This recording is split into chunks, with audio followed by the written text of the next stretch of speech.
Cela ressemble à une dégustation de boissons de plantes traditionnelles. Les odeurs qui flottent dans l'air sentent bon la nature. En fait, c'est une matinée scientifique autour des plantes. Un savoir ancestral qui se perd. Ça fait 1 an et demi que je suis sur le territoire, sur Mayotte. J'ai rencontré plusieurs personnes, des passionnés de plantes, des professeurs, etc.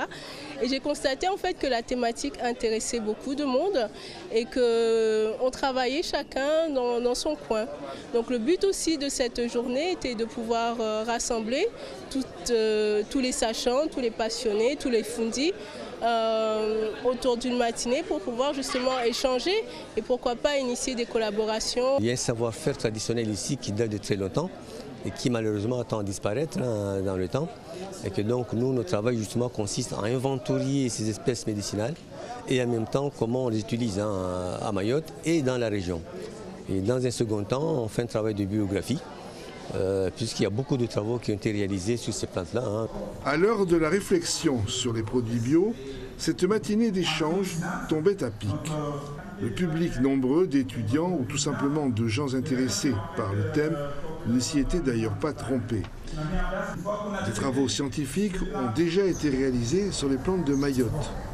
Et ils sont prometteurs, aussi bien dans le domaine médical que dans le remplacement des engrais chimiques. Nous avons réalisé une étude phytochimique de plantes d'intérêt cosmétique de Mayotte dans le cadre de l'entreprise Aromaoré. Donc c'est l'Aromaoré qui a commandité et c'était financé par l'ODEADOM. Nous sommes arrivés à 20 plantes qui semblent être très intéressantes et qui semblent avoir des activités que nous recherchons.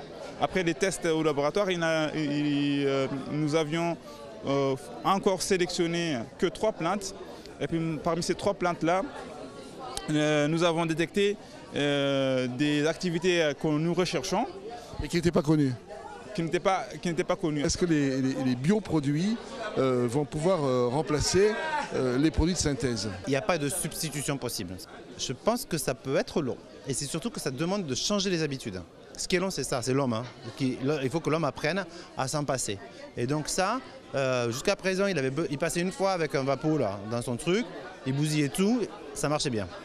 Là, les bioproduits, ça ne marche pas comme ça. Il faut d'abord savoir à quel moment on passe, parce qu'il faut bien les positionner.